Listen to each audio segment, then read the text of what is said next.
Hello there, guys, and welcome back to my channel for yet another What We Really Learned from said Chelsea game, which today is Chelsea 0, Tottenham 0. Not quite the exciting game that we possibly all hoped for, not quite Chelsea going to the top of the league, but to make up for that, I've got my good friend, Mr. Carefree Lewis G, joining me, the man himself. It's been a long time coming. We've been talking about doing this for so bloody long. It's just never happened for whatever reason.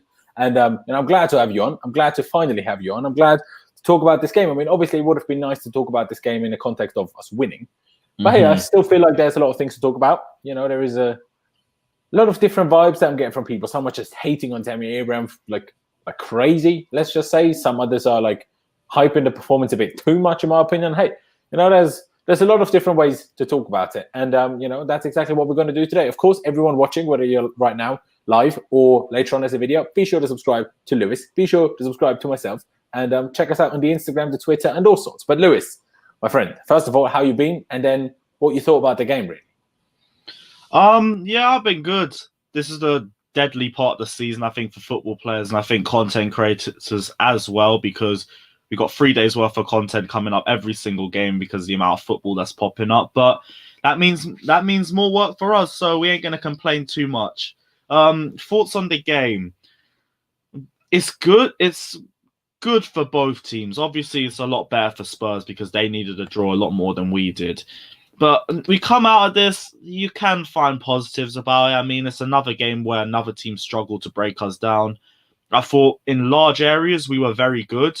Tammy Abraham, obviously, is getting way too much stick, but same way, we also have to be real.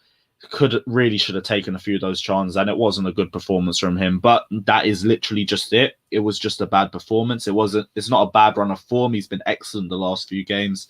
And yeah, he has been getting a little bit too much stick, but I think maybe it's the same game as the Manchester United game for me, where it's a 0-0 draw. That's a good result for us based on whatever the next 5 games say. If we drop in form, or if we end up falling off the top 4, which I think is very unlikely, then yeah, it is a poor result from us, and it's what started it. If we continue same as normal, and we continue to win games against the smaller sides or get points where we should be getting points, then a top of the table clash that ends in a 0-0 draw, it's not really the worst. It's not really the worst result in the world. But same way, we would have preferred the win because that would have put us top of the table. That is like, I couldn't really agree much more. The one thing I don't necessarily agree with is that I didn't think Tammy actually had a bad game. I agree he should have done better on those chances, but I think his overall play was actually quite decent. And the thing that triggered me so much, whether it's in my live review on Blues Fans TV yesterday or even on Twitter, that hate that Tammy got, while everyone had a go at me for criticizing Timo Werner for the last 2 performances. I'm like, how? How is that? Timo Werner missed chances 50 times as big as any of Tammy's last night. And Timo Werner actually had poor performances outside of the misses as well. Well, I thought Tammy, I'm not saying he was incredible up front yesterday, don't get me wrong, but I didn't think he was awful. He won their first corner in the game, going past 3 people, the first player of us. I'll give you that. His first half was a lot better than the second half. I think his form declined as the game kept going on. The second half, I can't defend. That was an awful second half from him. First half, though, I think at the most he struggled because of how badly Spurs were sitting deep, and he was going to struggle in that situation anyway. I just don't think he did anything to help his situation as the game progressed. But start of the game, yeah, I do think he started well. Yeah, and see, it's happening in the chat again. People just having a go at me for saying Tammy wasn't poor. Hey, people, you need to understand there's different opinions. I do agree, though, that yes, he got worse as the game went on, and I do agree with a lot of people that he should have still been taken off earlier, even if I don't think he was necessarily all that bad. Definitely. Still why Giroud didn't come on sooner. This still doesn't really make much sense to me, even though I still think the Giroud chance late on was the biggest chance that we had. Maybe with Ziyech's one, but yeah, with Giroud's, I think it's more in the moment. It's about whatever you do and if it's the right decision. Like, if we're using hindsight and just looking back on it perfectly, would have rather seen him take a touch towards his left side to bring it around the goalkeeper, and then you have an easier room to have a shot at. But it was a mistake that came out of nowhere. It was a silly mistake from I think Rodon that even caused a mistake, and it caught him off guard. So it's just whatever he does in the situation. Exactly. But what I'm seeing right now is what I'm a big fan of. Blue FT 21.6 donated £10. Appreciate that a lot, mate. I need to Saying start doing more lives on my channel. Fuck's sake. Exactly. See, it's decent, mate. For your interest, the FA Cup third round draw is in 1 hour. Good to know. Didn't realize Is it? this. Yeah, apparently. I know Tammy missed do a reaction vid until I realise we'll probably just get some Dead League 2 side at home as usual. Yeah, exactly. Like some random game in January. It's not that deep. Let's be honest. Early in the FA Cup. But yeah, he said, I know Tammy missed chances. He should have buried, but no need for slating him. It's just one of those days. Should have, could have, would have. Yeah, I agree exactly with that, and thank you for informing us about that. And also, by the way, kind of should have, would have, could have for me, because I feel like Tammy's aerial ability is something he seriously does need to improve on. I think that's a long-term issue with him. Yeah, I completely agree with this. This has been an issue for a while. But then again, there is very few players that I can remember that were really good in the air at a young age. I don't know if this is actually a thing or it's just I can't remember it. But I feel like there's not that many. There is Dominic Calvert-Lewin, who's quite good in the air, but he's a couple of years older than Tammy, if I'm not wrong. Maybe that's part of it, and he will get better at it. I strongly hope so. Bring Didier in, teach him some things. But that's the other thing. Like, I agree with what you said about the Giroud chance. I still think the big difference, Tammy, for all of his chances, was actually marked. Had someone on him for all of those ones. He was right with a centre-back every time. Giroud was actually completely on his own. And yeah, it was a difficult... I'm not even saying Giroud was a sitter. I'm just saying, to me, it was a bigger chance than the Tammy ones. And also, Lewis, good to know, Fulham are actually leading Leicester, which is good to know. What? Yeah, exactly. You're mocking it. Now, one sec. Let me check. Yeah, exactly. What? Ruben's even starting as well, which I'm a big fan of, obviously. Let's just see. Okay, cool. Who's scored? Right, it is 1-0. Lookman's good. Hey, well, he needs to start getting some goals after that penalty against West Ham. He's on a big redemption arc. Yeah. Oh, Ruben is playing out on the wing. Oh, poor Ruben. Oh, for goodness sakes. Flips. Give him the game time. It's all he needs right now. It's true. What a lot of people have been talking about, like, Werner should start as the number 9. I completely agree with this, but what I want to have your opinion on basically is, do you actually think that if Pulisic was fully fit yesterday, would you still have started Werner up top against a team like Tottenham that defends so deep? Because if you think about it, our biggest chances were all crosses. Okay, for Ziyech, exactly that.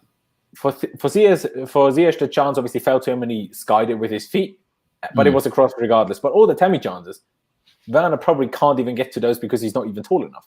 So, do you remember the Man United game, the second half? Because I feel like it's the exact same story. We were trying so many crosses into the second half, but if we're going to complain about Tammy Abraham being on the end of those crosses, there's not even a point discussing Timo Werner. If we're talking about aerial ability, that's also not one of his strengths. And he's got 5-6 inches less than Tammy Abraham. If Tammy Abraham was struggling with those two defenders on him, Timo Werner wouldn't have stood a chance, especially if we're just whipping crosses. And I said the United game because we had the same calling for the United game that we wanted for that game as well. United game, we were whipping in crosses all through the second half and it weren't working. We were screaming for Giroud for ages and Giroud didn't come on until the dying embers of the match. This game, same story. It's just Tammy Abraham. It's not Timo Werner.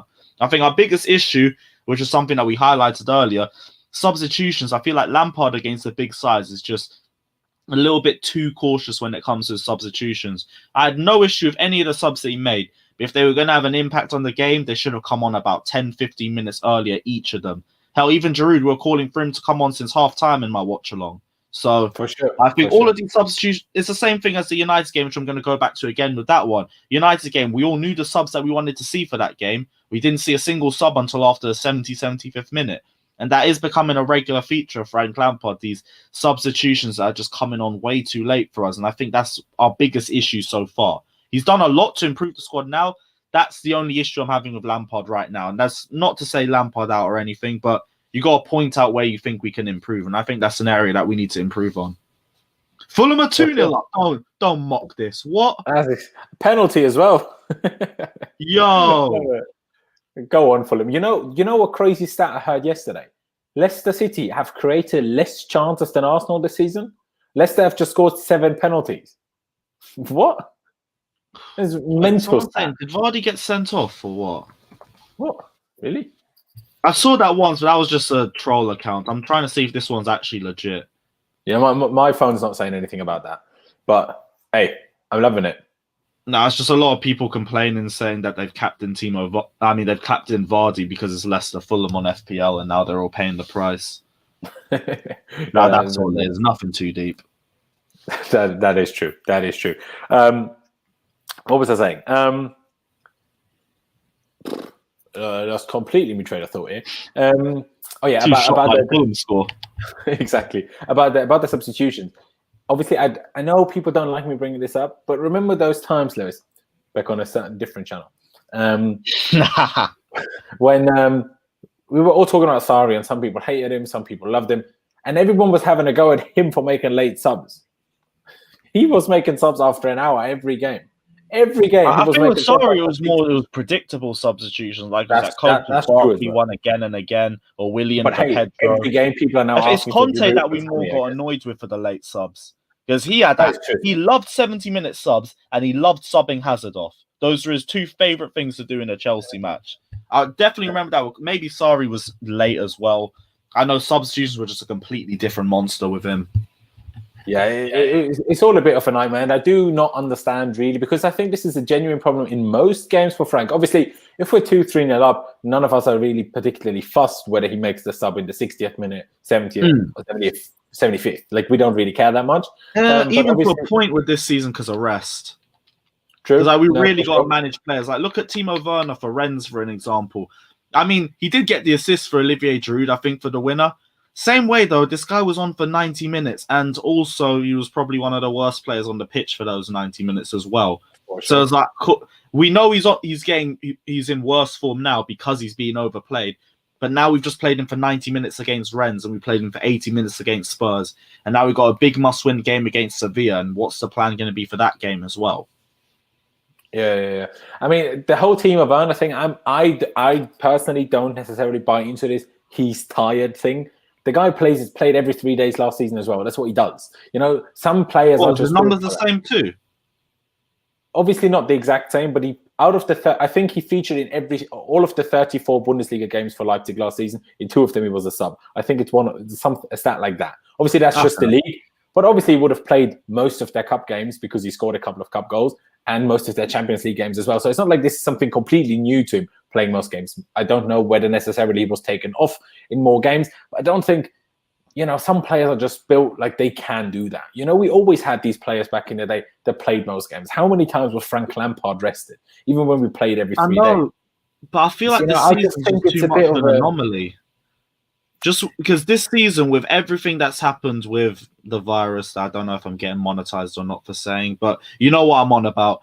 Because of the virus, this whole fixture list of this entire season's a mess. We're all in a rush trying to end our seasons before the end of June so we can make the Euros.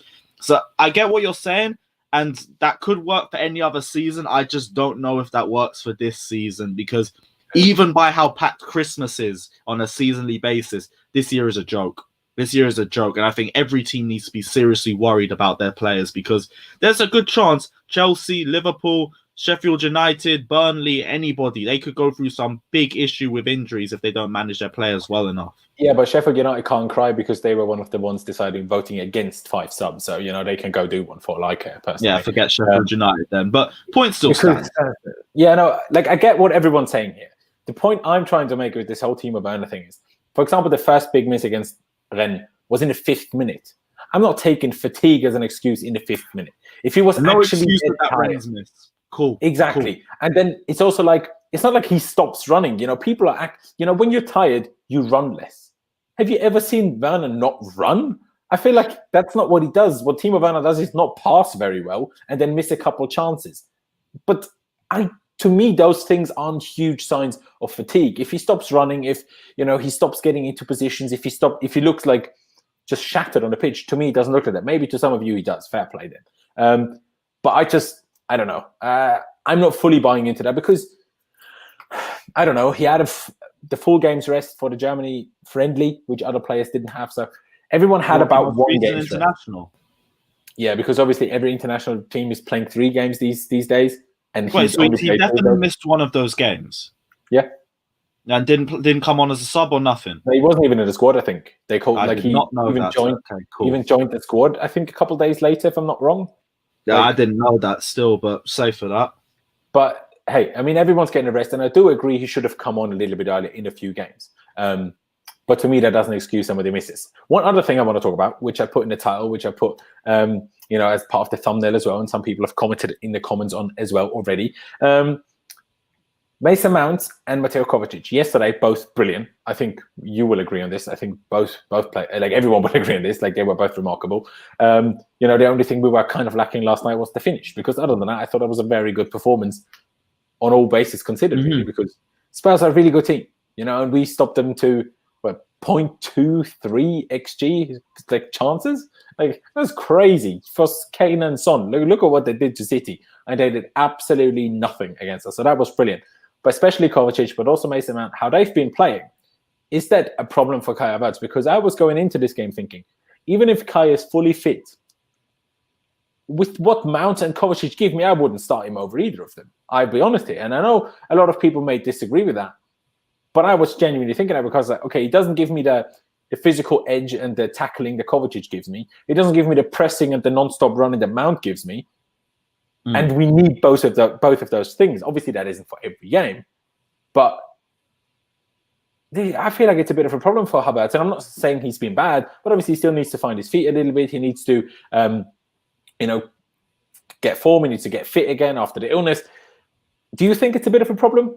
Or do you think he'll just slot back in and with rotation we won't even notice? I feel like there's a massive selection headache with midfielders, and this is also where the fixture list actually does help us out a little bit, because if we want to talk about rotation, I mean, this fixture list gives us a perfect opportunity to do that. Talking about our strongest lineup, I'm not sure, because I think we have to both be honest with it. Mason Mount does make our strongest starting 11, whether people like to admit it or not. Mason Mount is going to be in there. Yeah. So it's out of Kovacic and Havertz, and I think Lampard will go for Kai Havertz over Kovacic, only because he's the one that's pushed for the signing of him. They spent 62 million on him. I think he would take priority over Kovacic, but that's no discredit to Kovacic either, because his form over the last 2 or 3 games has been ridiculous. He's been so good, and he actually looks like a threat going forward as well, which was what people are saying was his biggest weakness in the last couple seasons around Lampard's first season and Sarri. But if we're talking about Kai Havertz, I mean, with Timo Werner being preferred onto the left with Tammy Abraham, because we like the link-up over the last few games, if Tammy Abraham does need a break, I mean, I wouldn't be fully against seeing Kai Havertz in a centre-forward role. I know it's worked for Bayer Leverkusen. I do think it could work for us as well. And if we want to get the best out of that link-up with Timo Werner, I think that's the best way to do it. It's only just come out of my head recently, but I'm really trying to bounce this one off you. But what are you feeling about Kai Havertz in centre-forward? I think it's definitely something we should try going forward, but I think we need to let him find his feet first, because I don't think he's managed to properly find his feet playing for us. He had a good game against Burnley, but that was kind of the only one where I thought he looked good. All the other games I thought he was decent, he was average, but had a couple of mistakes in there, but it was giving the ball away that actually ended up leading to goals. That wasn't all that brilliant. I still think having played a bit more games in the 8, in the 10, and then come January, come February, when the situation allows it and when the situation requires it, I certainly think he can be an asset up top. He certainly can be, that's for sure. But yeah, I mean, I completely agree with a lot of the things that people are saying. We won't bench Havertz realistically. I'm just saying, on form right now, would people play him over any of the other two because of the form that Kai Havertz has shown? Well, in the 2 games he came on now, didn't really see much of him. I don't know if you did, but honestly, I barely noticed him when he came on in midweek and obviously against Spurs as well. So I'm like, well, okay. But again, that's also to 2 different reasons. We count Lampard's substitutions and again how late he drops them. Players are barely any time to drop an impact. Plus, he's returning from self-isolation as well. I get what you're trying to say about form. If we're going to look at Kovacic's last few games against Kai Havertz's season, Kai Havertz hasn't really reached the expectations that Chelsea fans would have originally wanted him to, but I also think there's an understanding that he would take a bit of time to do it. I still think most of the time whenever he's been on the ball, he hasn't done much wrong. I think he's at his weakest when he's just trying to get the ball out of our defensive third, and because he usually makes a little odd mistake on there. And like you said, it has led to a goal to a couple of times. We use the Southampton first goal as an example. But I also agree with you in that he is finding his feet. Chelsea fans understand that. I don't think he's done that much wrong when he's been on the floor. I think his ball progression is excellent. His defensive intelligence is excellent as well. Hasn't really been in and around the final third as much, but I do think he will find his feet. And also, correct me if I'm wrong, someone told me this. I don't even know if it was you, but Kai Havertz has a habit of getting more goals in the second half of the season compared to the first. And I think that's what needed to be, but I hope it's true. I don't know if it was you that told me. I was about to drop that fact, and I was waiting for you to tell me you told me that. But no, I didn't tell you, so I'm gonna just use it as your fact now.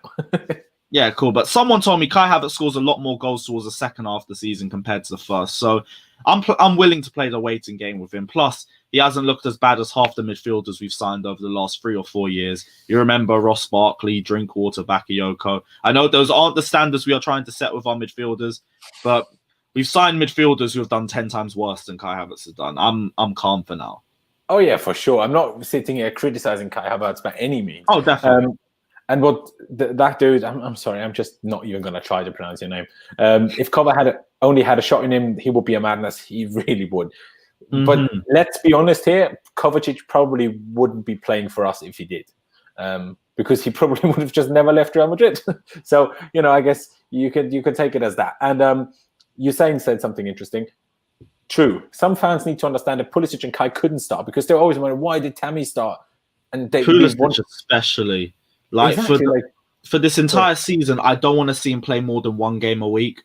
I don't care how sparingly we use him, but if we continue, especially with this season, I'm going to keep pushing the point. This is the most messed up season in terms of the fixture list. Do not overplay Christian Pulisic because he is 1 or 2 injuries away from being completely injury prone for the rest of his career. Straight up. So if we have to use him sparingly, if he gets barely any time for the rest of the season, I don't care. But he's had so many injuries over the last few years. We can't keep letting this become a regular factor. So personally, Pulisic is great. I wouldn't play him every sort of game. And that's not even a knock on his ability. It's just if you want to see the best of Christian Pulisic, we can't keep persisting with him. Not right now. For sure. I couldn't agree on this more. But I want to bring something up about to kind of finish this debate about the Havertz midfield, whatever. Someone said this to me on Twitter yesterday, and I thought that was actually a good shout and probably my favorite idea to almost solve this problem because, like you said, Mason Mount is not being dropped. And neither should he, quite frankly. But rather than thinking, okay, Havertz comes in for Kovacic, and then we have 2 proper attacking eights, and then who does the defensive duty and whatever else. What about if we play Kai instead of Kovacic, and you have Mount be the slightly more defensive one? Because Mount is definitely gets more stuck in than Kai Havertz does, for sure. Has more of a tackle in him, works a bit harder, realistically, and is probably less mistake prone with getting the ball out of difficult situations, at least less mistake prone than Kai Havertz has been in the first few games. The only thing that would require is Havertz to start pressing at least close to as well as Mount, because if Mount is a bit deeper, he can't start the press as well. But for me, that was the most logical solution to the kind of problem right now, because if you have Kai in this kind of deeper role, I think Mount is just better at that, and Kai is probably better at that in the final third than Mount is. Mount has the shot from distance, but I feel like Kai is just a bit slicker in the final third. The movement, the technique, the shooting, the dribbling. I feel like he's a little bit, not even a little bit, let's be honest, that's why we could sign him for £72 million. He's ahead of Mount in that regard. But I think on other things, more midfield-like things, Mount is ahead of him. So I feel like if we just switch it and have Mount be a bit more deeper, which I think Mount would be very comfortable with, and he was actually quite deep against Spurs anyway, dropping almost next to Kante a lot to build up the play. I think that would really be, a good shout, because like so many people are saying in the chat, Havertz is first of all too good to be dropped and to not start, and also he was too expensive to not start. So we have to find a solution anyway. Low-key, I'm guessing I was wrong on this, but I was kind of thinking that was what we were originally doing, because like you said, everything that you've said makes complete sense, but I kind of thought that's what we were already doing. If we weren't, then yes, I would be all for it. But the thing you said about the bench, and Kai Havertz shouldn't be on the bench based on his ability and his price tag. Personally, I think that's the sort of like top of the table headaches that we really should be having. You've seen our bench over the last few years. That's been one of our biggest issues, that we have no plan Bs. If our plan A doesn't work, we look to our bench and we just got bums there that can't do anything. Now we have quality players that shouldn't be on the bench at Chelsea Football Club, players that should be starting. And we've got like 14, 15 of those players. This is a top of the table title contenders sort of argument that you want to be having. Kovacic shouldn't be getting dropped. Mason Mount shouldn't be getting dropped. Kai Havertz shouldn't be getting dropped. N'Golo Kante shouldn't be getting dropped. But that's still 4 midfielders for 3 places. All that tells me is that we are sorted in midfield. Same thing in attack. Same thing in so many areas of the field. So, like, going back to the question, would I prefer that? Yes, definitely. I think that Havertz has been at his best the further we move him forward. Start of the season, we played him along the right-hand side, and it just wasn't really working out. He was barely having any impact on games. I think he's been at his best in the attacking 8 roles, but same way, I do also think he's at his best where you prefer him in the number 10, just with Timo Werner coming in behind him. Yeah, no, I agree with that. The thing is just, I think our midfield itself is just better if we don't just have a 10, but have 2 8s rather than 2 6s. I just think the 4-2-3-1 was its own issue with the 2 DMs. Yeah, because then you have Kante on a side, and whether you have Kovacic or Jorginho next to him, or Kovacic and Jorginho together, it just wasn't quite working. And how we're doing it right now, it is working. Of course, we're yet to see what happens if Kante is pressed in that role, because Spurs didn't. Okay, they're a big team, but Spurs definitely didn't press Kante.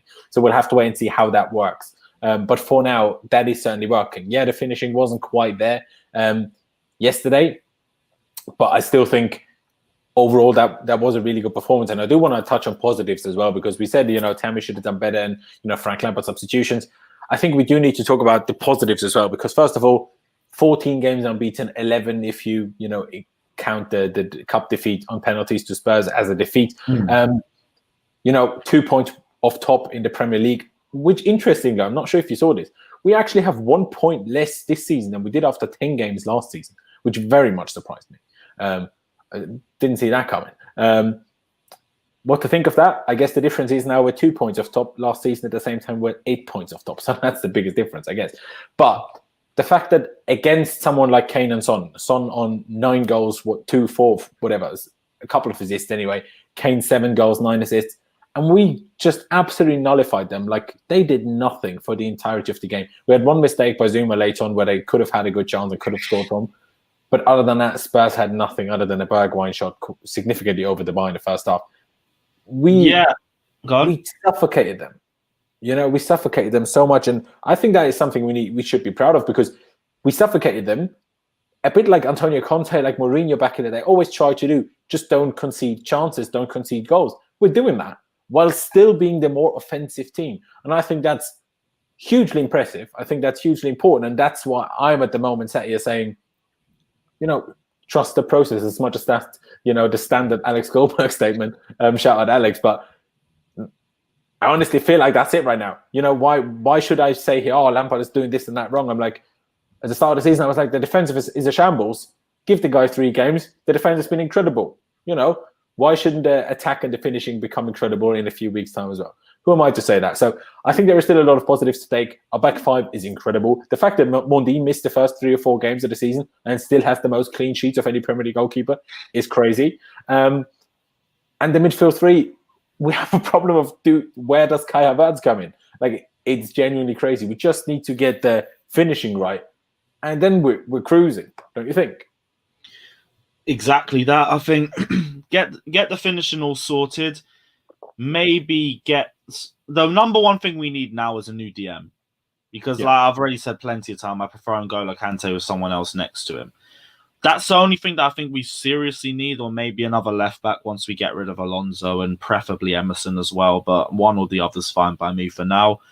But other than that, our team is firing on all cylinders. I think with the Spurs game, it goes back to what I was saying again about Frank Lampard being a bit too cautious against the big teams, but he didn't want to fall into Jose Mourinho's trap, which was smart from him. He knows exactly how Jose Mourinho plays. He sits deep because he wants you to overexpose yourself and bring too many players forward to try and counterattack that. So as soon as he does that, he hits you on the counterattack and you're exposed. He didn't do that. That's why we attacked without the amount of players that we really needed. I think both of us did do a good job of suffocating each other out, but both of us were more defensively minded first, especially as the second half progressed, because Jose only needed a point. Lampard, as soon as he sees Jose parking the bus, the guy already knows what he's going to do. He's had 3 years under his belt. He knows exactly what this guy's game plan is. So I think it was good game management from both of them. And I said so many times, this is a game of attrition, this match. which both team managers were sitting there looking at each other like, which manager is going to make the mistake first, which team's going to slip up, because whoever scored first won the game, in my opinion. Both of us really tried to do that at the end, but neither of us ended up making that mistake that cost us the game. So it just ended as a stalemate. Yeah, for sure.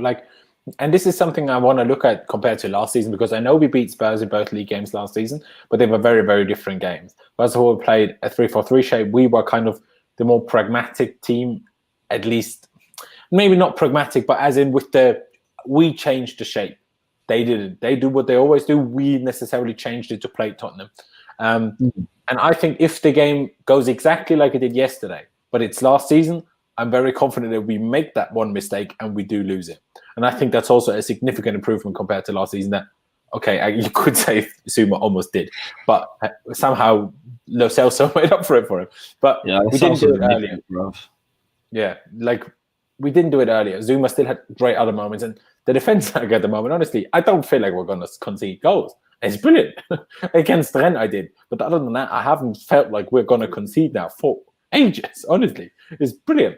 And, what Reece James doing on the flank, and even Ben Chilwell, even though people are saying he's not been that good, his delivery, I agree. But people are just forgetting how bad Alonso was. Think about that, and then tell me again that Ben Chilwell has been average. Please do.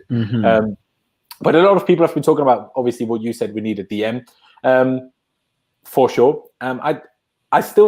I'm trusting Kante a bit more now. I feel like because he's a good player, I think he can learn to be this role consistently. Definitely learn to.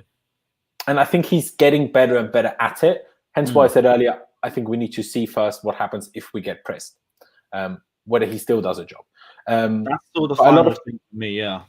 Yeah, exactly. And a lot, obviously people are talking about, I will read the chat, Mohammed. I will. Shout out to you. And of course, everyone, we have 75 people watching. So everyone, make sure you subscribe. Make sure you drop a like right now. Doesn't cost you any money. Barely cost you any time. And also subscribe to Lewis, obviously. But to be honest, I'd be kind of even surprised if you're here and you're not subscribed to Lewis. But hey, maybe you are. So then go and do subscribe.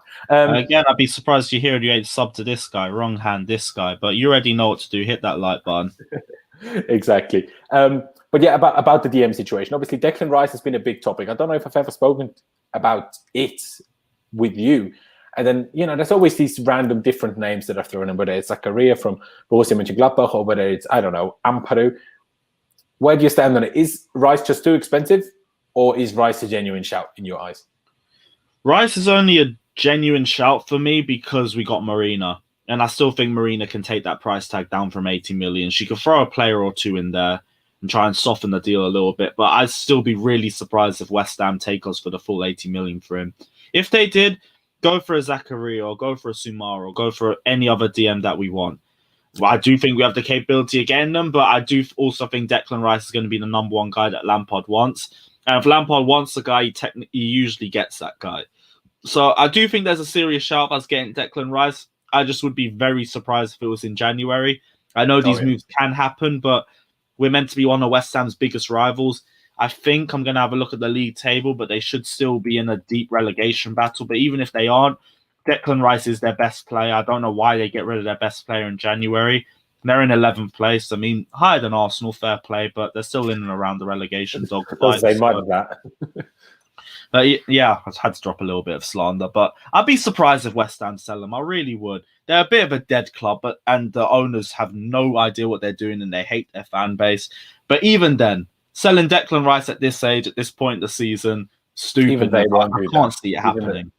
Exactly, and that's what I'm thinking. I'm not saying we can get Zakaria necessarily in January.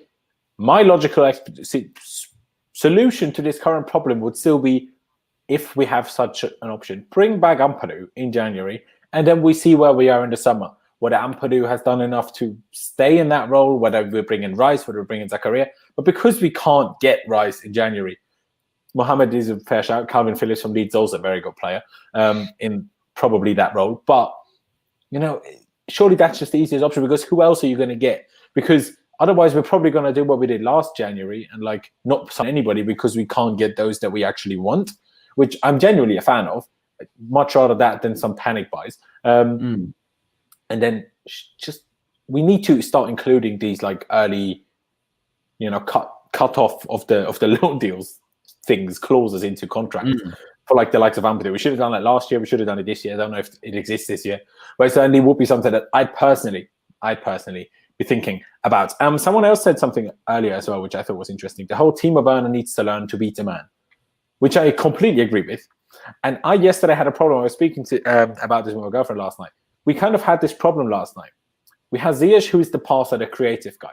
We had Tammy, who's the tall one that's meant to also get at the end of things, but also this decent hold up play. We have Werner on the wide areas, who's kind of the finisher from the wide areas for if we play the ball over the top or towards the far post. But we didn't have anyone to beat a man. But then we have Pulisic on. But what if we had Pulisic and he couldn't beat the man? Then we'd be saying we need Werner. So I'm like, we just don't have a 2-in-1 here. And that's kind of the problem. So Werner just needs to learn to beat a man, and then we're absolutely unbeatable.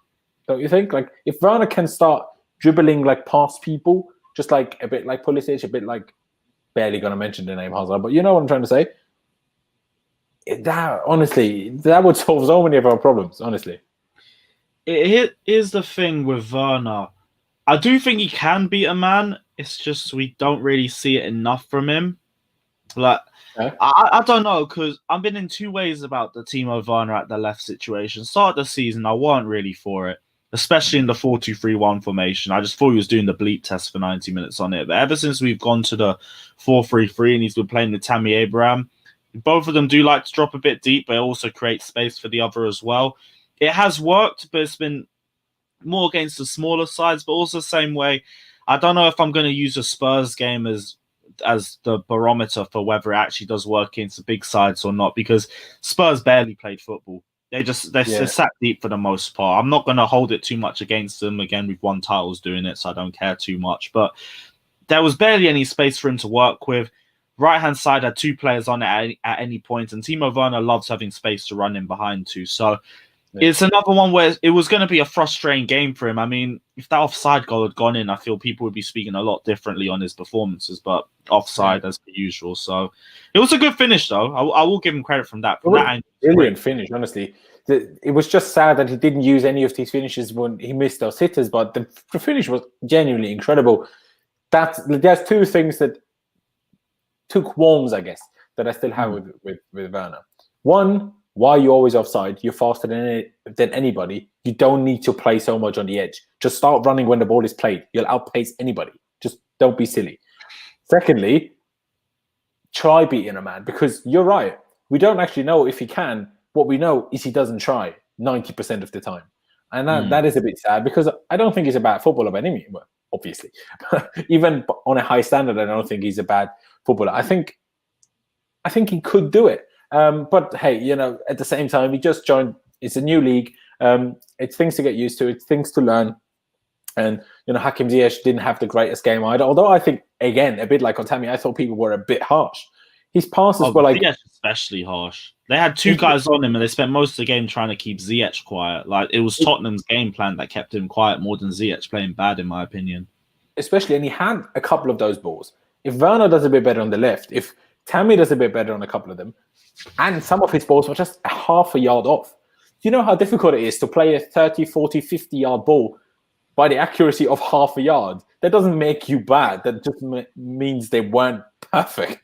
But that's where it's difficult playing against the deep playing team, because your defender, your attacker can't make up for the half a yard lack of accuracy. That's where it's difficult. But I guess what we should probably talk about now is Sevilla, because you mentioned it already. What do we do with rotation? What happens there? Big game. What would you do with that? I'm going to throw a couple of people in there. Just tell me whether they start. Thiago Silva, Ben Chilwell, Kai Havertz, Pulisic, Werner. Let me know if these six start or not. You might need to remind me of a few of the names we get to the end. Thiago Silva. Let's start with Thiago Silva. Thiago Silva, he played against Rennes, right? The full 90. Yeah. And he played the full 90 against Liverpool. He will probably be rested for this one.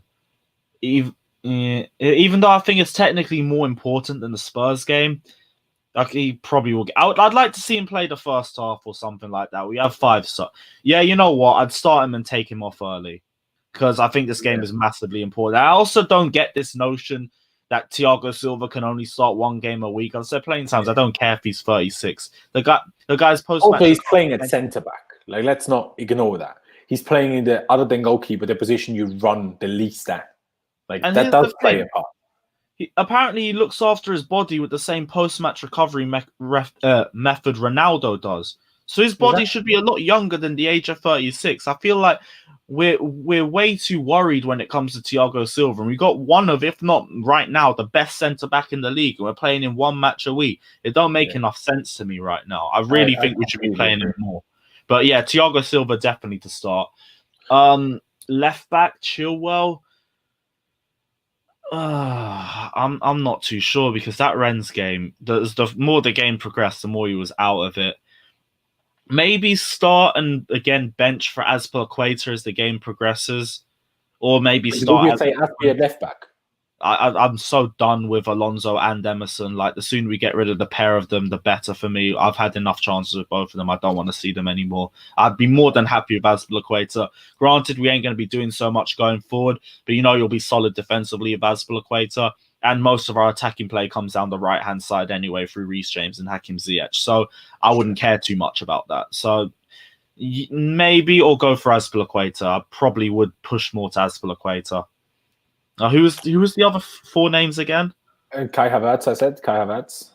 Kai Havertz. No, he hasn't started a game. So yeah, I'd put him in for this one.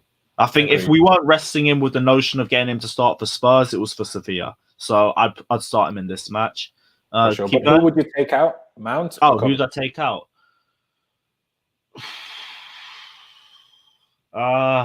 Kovacic. Only because I know Mason Mount is going to start. Mount's going to start. Realistically. So it have to be Kovacic. This isn't slaying Kovacic either. It's just you need to rotate in this squad. Someone who's been on good form will have to take a rest. But this game's coming so thick and fast, it's not going to change the momentum or anything anyway. Who else did you say? And then, I guess, as a combination, Pulisic and Werner, because...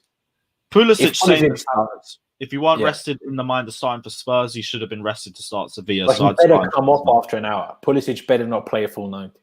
No, yeah. Pulisic's another early start. As long as the season goes, we better be holding Pulisic's hand through it because he's not an adult right now. I don't care. He's still a little kid. We have to look after him a little bit. Let him come back from his injury and everything. And you say Werner as the last one? Yeah. Okay, Timo Werner. I mean, I would like to see Giroud start this game, just because we do need to start giving this guy a bit more game time. I'd get using him more in the second half of the season, but especially with this Christmas period coming up, he needs to start getting more games.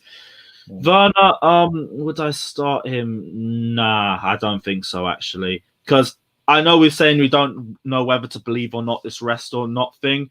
If it isn't rest, then he'll take this rest and the form won't have changed or anything like that. But I still think Timo Werner needs a bit of a break, so I would bench him for this one. Okay. For me, the Werner thing, I would like to try him as a 9 against Sevilla with Pulisic on the left. I would like to see that finally we can test that against the top team that is close to an English top 6 that we know for the rest of the season. Is that probably something that works or something that maybe we shouldn't do? And I think Sevilla are a good team to try that against. In an away game, you give him the space to use his pace, to get in behind. And if the team around him plays well enough and we play the 4-3-3 and, we have good players in there, I think he can annihilate Sevilla just on his own. Because unlike against Spurs, we had zero pace where they play space rather. We had zero space whether it's up front or he playing on the wing. Against Sevilla, he would have a little bit of that. And I would kind of just like to see. I think that could be a game where he could just be really decisive and get his mojo back, let's say, because I think he could get chances. I think he could score them. And it won't be such a game for him where he's always running against a block of 4. And I think just to give his confidence back to lift the mood a little bit within him, I would personally start him. But again, take him off after an hour, 70 minutes, because we do have the 5 subs and just use them. I guess that would be my shout. But the other ones, I agree with you. I mean, you sold that to me pretty well. If anything, I probably would change my mind now in hindsight. But I do like that. There's something different. I do want to see. I've been waiting for ages to see what Timo Werner can do when he is really in form up front. And with those last few games on the left-hand side, Also, when he was playing for Germany, he was playing on the wing, and remember the Spain result as well. I don't know if Lowe's in his head, or that's the reason why his form's dipped since then. But maybe it'd be good to freshen things up a little bit for him and to play him up front. So I am down for that. Pulisic as well.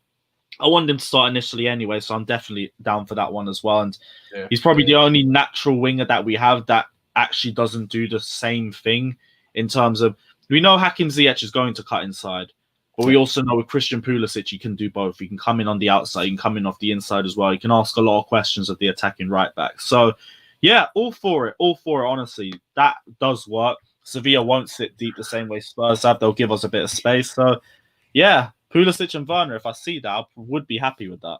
I would be very happy. Someone said Emerson is a good fullback and a perfect back. I don't necessarily. I don't actually disagree, but he just hasn't started enough games to be thrown in against Sevilla. I remember that end to the last season under Sarri, because he was literally only starting because Alonso was that bad at left back. He was just there by default, and Emerson was still bad. Emerson, his only best I've seen from Emerson was that 1 month at the start of last season before he got that injury, and as soon as he came back, he was just bummy yet again. Emerson's had enough chances, honestly. The worst I'll give you with Emerson, if we can't sell him, fine, okay, good. I'll have him as a second choice left back. He's slightly better than Marcos Alonso is, but other than that, really, even as substitute bench quality, we could do better. We really could. I don't even mind bringing up one of the youth players. I mean, I don't care. It's La Cobb, and one of them's probably going to be decent anyway. Yeah, Ian Martin is out on Fulham at Bristol, is it? Brentford? One of the two. Oh, so okay, so that's why we're persisting with him. Okay, cool. Maybe give Emerson one more season then, and then get rid of him. But regardless, Maatsen should be our next option. Yeah. Killful Yeti, whatever that kind of a weird name is, asked, why are you forgetting Hudson-Odoi? Played well against Rennes, left out for Tottenham. First of all, I just want your thoughts. What did you think about him not being in the squad? I understand that he had one player for every position in the bench. He was always going to pick Pulisic over Hudson-Odoi. But why are we forgetting about him? And what is the situation with him? And is it a problem? Is the guy just getting enough game time this season at this point? You kind of answered that question for me, because I was always asking this question, where was Hudson-Odoi the entire game? But I didn't really think about it in the case he had a player for each position. Same way, though, I feel like on form and with how careful we need to be with Pulisic, I wouldn't have even cared too much if Pulisic got dropped for this game, but that would just guarantee that he starts the Sevilla game as well. But also, that just to counteract the same point, this probably just means Hudson-Odoi definitely starts the game against Sevilla as well. And to be honest, he deserves it. That's the first good performance I've seen from Hudson-Odoi all season. I've been calling him to start for ages, but over the last few weeks, it's been like, okay, cool. I want to see him have a bit more game time, but you don't really justify why he should get that game time whenever he's on the pitch. So I understand if Lampard don't really pick him. He's now had a good game against Rennes. I don't know if that was good man management, dropping him straight after a performance that good, but if he knows that he's starting the game against Sevilla, I don't think that would have too much of an impact on it, but that's only if he starts the game against Sevilla. Yeah, see, I don't think he starts the game against Sevilla. Obviously, he will be on the bench because we have a bigger bench in the Champions League, but I don't think he starts. I would be very surprised if he does. I think Ziyech starts again. I think what Frank did against Rennes was he rested Thiago because Thiago gets a rest once every month kind of thing. Always after the international breaks when he has to travel from South America, which obviously is long. And he gave Ziyech a rest because he knows Ziyech has to play a fair few games in a row now. Because, I mean, against Leeds, maybe we can talk about it again. Leeds are an incredibly difficult opponent. I hope people don't underestimate them just because they're not in the table where I would expect them to be for how well they actually play. It's a real Kante test, man. If he handles the Bielsa press and has a man of the match performance, I'm sold. That's all I'm waiting for. Kante at DM's been good, but it's only been if it ain't broke, don't fix it. Kante's been brilliant in DM, so fine. But we haven't played a single pressing side since we changed to a 4-3-3. Give me a pressing side, have Kante run that midfield, and I am sold on this. That's all I'm waiting for. And I think that's the same for you too. Exactly. And that's why Ziyech needs to start that too. Because the one thing Leeds give you with their press is space in behind. So imagine Werner darting from the left wing and Ziyech popping that ball over the top from the right wing. we'd be scoring for fun. Not making someone and just pacing off 20 yards behind them after he does it. Like, that's perfect. It's a perfect game for him. But more the reason why, I'll be real. I think it's unbelievably poor management if you don't start the Sevilla game. Because I think he's just had his first good performance in months. Then he gets kicked off the lineup off the entire squad for the next game. And then he don't start the next Champions League match. I'd be really surprised if Hudson-Odoi don't start, because I think Frank Lampard's man management has been good up to now. I think that would be a massive step back for him if he doesn't start. Yeah, I'm sadly fearing that he won't start for whatever reason that then will be, but I'm fearing it. One thing I also fear is the health of every viewer, because we have 125 viewers and only 41 likes. What's going on now? Come on, guys. That's a third of you, man. Come on, guys. Exactly. All of you lot, smash that like button. Like I said already. Where are you in the comment section talking about work rate and stuff? Where's your work rate? Press that button, guys. Come on. Exactly. See what Lewis said, doesn't cost you any money. Barely cost you any time. And we'll just keep talking for another 10, 15 minutes anyway. So you might as well smash that like button right now. Oh, yeah, definitely 10, 15 minutes. A draw should be on soon. Hey, someone tell me if it's on YouTube so I can get on the background. I mean, if you want, we could just get going, but, I mean, I'm literally doing nothing, so I don't mind if it's on YouTube. The problem is, this is the third round draw. So doesn't this take like half an hour for every team to be drawn? I'm sure they get it done in 15 minutes. Like, they waffle for a little bit, but it's not too long.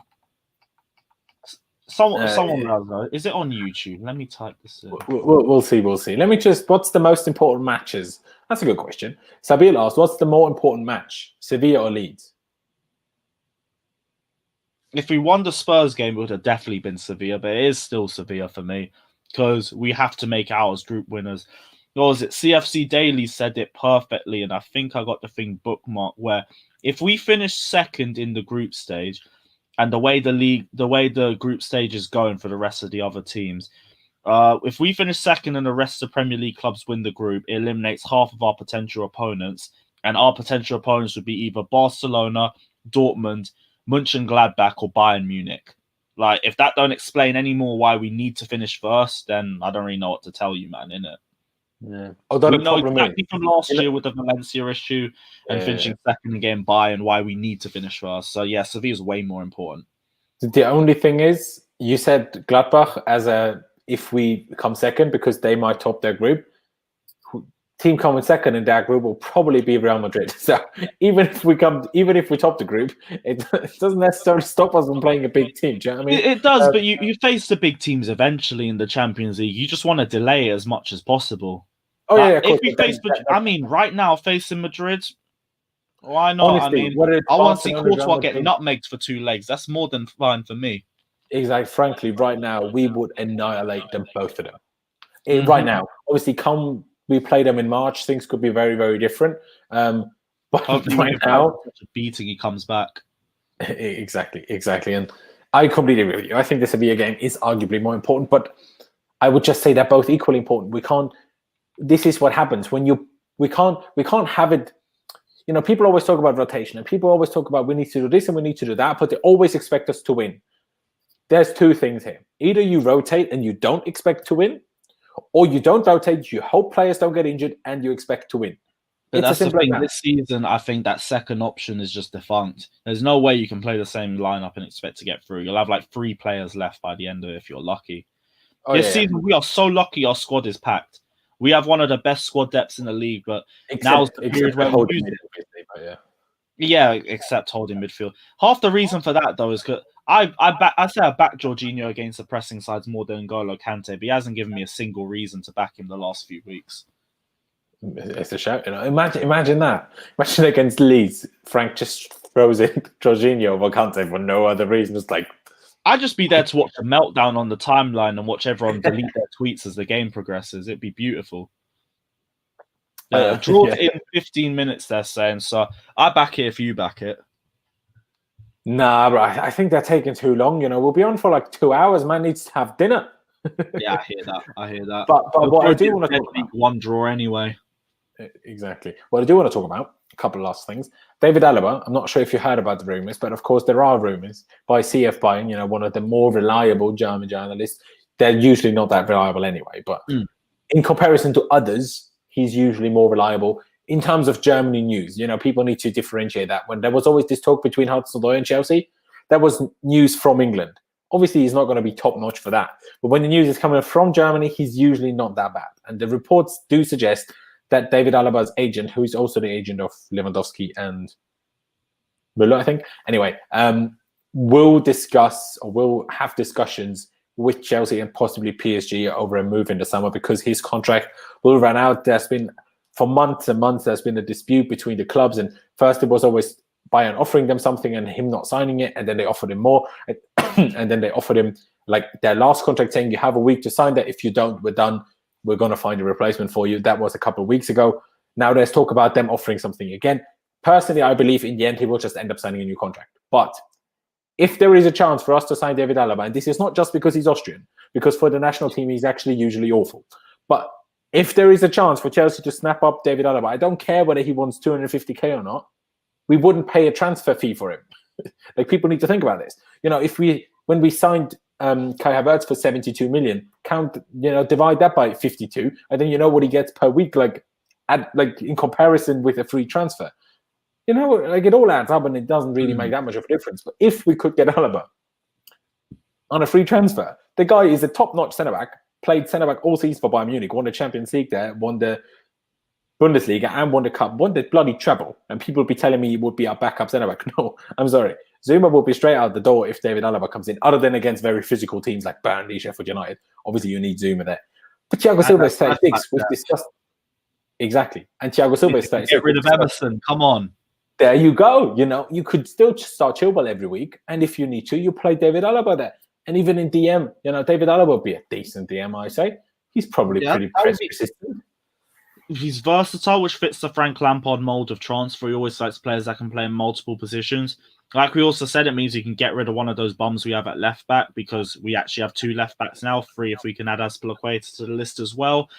And he's good depth. I mean, looking at centre backs, right now we got 3 young prospects in Fikayo Tomori, Malang Sarr, and Xavier Mbuyamba. And if all 3 of them become flops, someone needs to get sacked on a level. One of those 3 should be world class, if not 2 of them. So he'll be great depth, but we're talking about depth. We're talking about strengthening the team as a whole, not even in terms of strengthening certain positions. But David Alaba would be a perfect second option for me.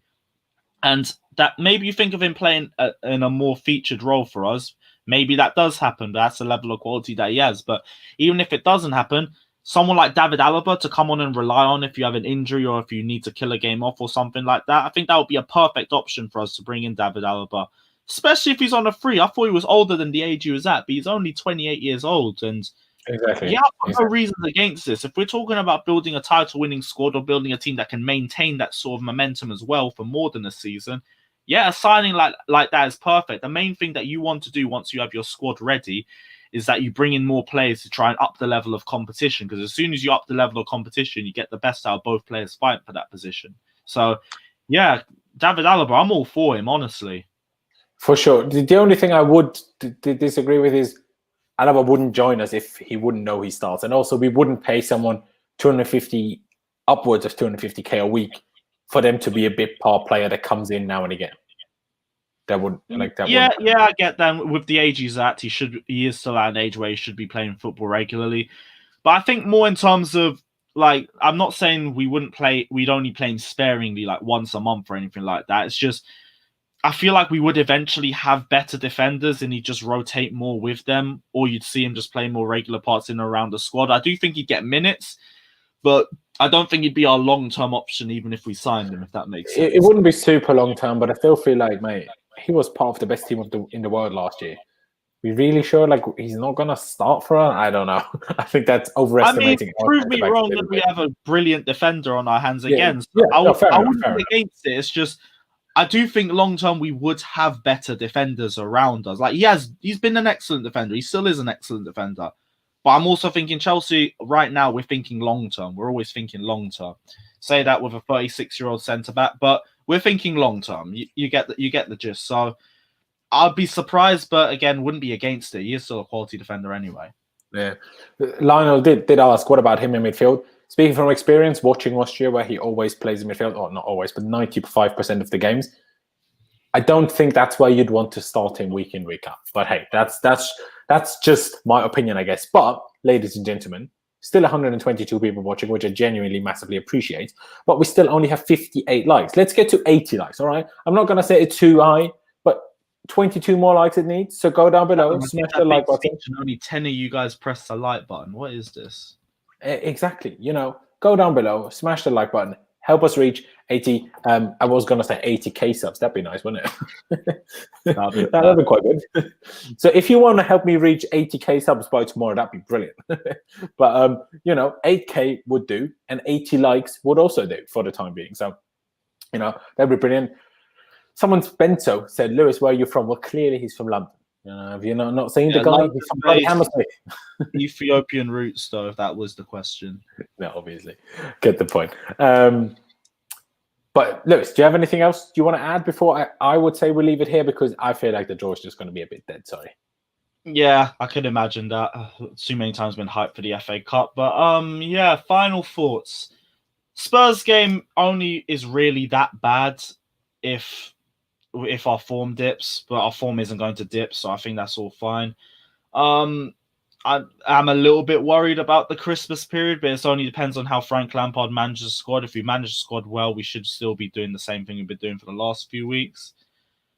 Other than that, I think, everything's good. Spurs are still top of the league, which is jarring, but we all know they're keeping it warm for us anyway. So, we just got to wait and see for the most part. But unbeaten in 11 games. All good. Exactly. And Lionel just said Ruben Loftus-Cheek is balling tonight for Fulham, which is exactly what I love to hear.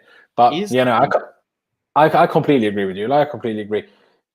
We just need to kick on. And Christmas, I am worried about it too, especially playing Arsenal Boxing Day, playing Villa on the 28th is crazy. Got that twice, You got, I think straight after the Krasnodar game, we have Everton away on the 12th, and then 3 days later we have Wolves away. Which, by the way, thank God away fans aren't in grounds for that, because that is a killer 3 days for me. But same way, that's an even bigger killer 3 days for the players. Which is also why this Sevilla game is way more important than the Spurs game was or the Leeds game is. Because if we beat Sevilla and we go in... We could just turn up with the full under-21 squad. I know we're not allowed to mix bubbles. Just send the entire under-21. Because if we beat Sevilla... we can't be too mean to him. But other than that, yes. Fair enough. Because if we beat Sevilla, we top the group. People need to understand this, because Champions League is on head-to-head. And then we would have won the head-to-head against Sevilla. So if we beat Sevilla, we're top the group already, and we can rest everybody against Krasnodar, which would be huge for us. I completely agree with that. The Spurs thing, we just go from here. We move. Things will go well. I believe in the process, shall we say. I think things will come up. Millhouse, I was worried about the defense at the start of the season. Look at us now. Some people worried about the attack. Now, give it a few times, maybe we'll be scoring 4 goals every game again in a couple of weeks. I would bloody love it. And at the end of the day, first of all, I do appreciate massively that you joined me. Honestly. Sorry, what is it? I was looking at another one of the comments. Kante FC just annoys me so much. They can't take a single bit of criticism. Really can't. They think any criticism just means we're slaying Kante and we say we want him to get sold. And it isn't that. No, we're both at the same case where Kante has been excellent this season. But look at the level of quality of teams that we've been facing, and look at the styles of play that they both have. You've faced a lot of teams that like to drop deep. The whole reason why people said N'Golo Kante at lone DM might not work is because he struggles against the press. I want to see him against a pressing side. If he bangs out against a pressing side, that definitely means that it works. Right now, for the most part, we all agree that it works because we've been playing excellently in this formation. But look at the opposition. Play to the opposition that you are facing. That's all that we're saying. But yeah, sorry, I had to drop that. I always end up going into one Kante wrong because some of his fans chat too much. No, I get it. I completely agree. I mean, there is obviously always the shout to be made, how many pressing teams do we play a season? So just bringing a player... The City game as well. I mean, granted, City game he played, and though 2-1 we won, where Liverpool won the league title, he played in that one. Please don't act like we were carried in the midfield by Mason Mount. And N'Golo Kante didn't complete... No, Kante didn't even play that game. Who? Kante's why I didn't play that game. The 2-1 against City? No, he did play. Wasn't it Jorginho, Barkley, and No. Kante, Mount, and Barkley. Mount was our best midfielder by a mile. Kante was great in interceptions, but even when he was poor in the 4-2-3-1 earlier this season, he was banging in the interceptions still. The passing range weren't there, and he didn't complete a single tackle that match, which is why I'm still asking the question about N'Golo Kante against the press. If N'Golo Kante works against the press and has one of the man of the match performances, not just Chelsea win, he needs to dominate, then I believe in it. Until then, I need to wait. I'm happy with it for now. I'm not saying change formation, but I need to see it to believe it. That's all I'm saying. Yeah, for sure. Well, personally, I think this formation is what we should go with. And if Kante doesn't work, get rid of Kante. But I believe that Kante can work, is my personal opinion, because I think the system should prioritize over individual players, in my opinion. I've just thought it's been more something for older him, to be honest, because I've always said Kante's got the biggest engine in our squad. If you want him as a DM, you want him to sit further deep and to just sit. And that's not really his sort of game. He's more of a roamer. He likes rolling around the field and trying to break up play. That's N'Golo Kante at his best. You can coach that out of him. Are we in the process of doing that? Maybe. It does kind of look like that. And it is getting coached out of him. But that still means there's a little bit of areas where he can be exposed. I think at his older age, when his engine starts to die down a little bit, that's the perfect time, because then he can't roam around. He has to sit deep and read the game a bit better, which we can teach him more to do now. But that still doesn't mean he's a complete DM right now. He is not a lone DM. That's not his best position. His best position is still box-to-box centre mid, and no one can tell me that otherwise, because that's where he's won the league twice in 2 seasons and won a World Cup doing so. I agree, but not in our box-to-box centre mid, because our box-to-box centre mids are too attacking, and I don't think he can do that. Because I actually don't want him playing. Nah, as a front two, I think it would work. It's just that final pass. The final pass has always been a weakness, but that's been box-to-box centre mid Kante or lone DM Kante. We've seen that before against the pressing sides. I agree on that part. I would right now rather see him in that DM role than instead of either Mount or Kovacic. Because especially if it's Mount or Kovacic, definitely. But because I think he just helps us more playing there personally. But I've said my main so brilliant. That's been more for me. Yeah. Look, mate, people will hate you again, and people will say you're absolutely awful, and people will say you're hating on Kante. What Lewis is saying, just giving you his opinion, actually saying he's been really good this season. He's just a bit worried. But hey, maybe Kante and Frank will prove Lewis wrong. Maybe they prove him right. We'll have I hope to wait. to be proven wrong, please. Exactly. We all do. Whenever we criticize, we just hope to be proven wrong, because at the end of the day, all we want is for the Chelsea to win. That's all we want. But guys, I think I'm going to leave it here. It's been a lovely chat. It's been, like I said in the beginning, it's been a long time coming, mates. Lewis and I have known each other for a very long time. Even though we don't get to see each other very regularly, we've known each other for a very long time. Good when we see each other, though. Exactly. So it was very good to catch up, and hopefully, you never know, with the current world situation, maybe Amsterdam soon, you never know. That'd be quite good. But yeah, everyone, subscribe to Lewis. Like I said many times already, do subscribe to Lewis. Brilliant content. Subscribe to myself if you haven't already. That'd be brilliant. Whether you're watching this right now as a live stream or whether you're watching it later on as a video. Although if you're watching this later on and you've made it to 1 hour and 7 minutes, fair play to you. And also, of course, everyone, make sure you drop that like button, smash the like button, whether you're here right now or as a video later on, and leave me your thoughts in the comment section down below if you're here later on. But yeah, thank you guys for watching. Up to Chelsea. Thank you to Lewis, and I'll see you next time.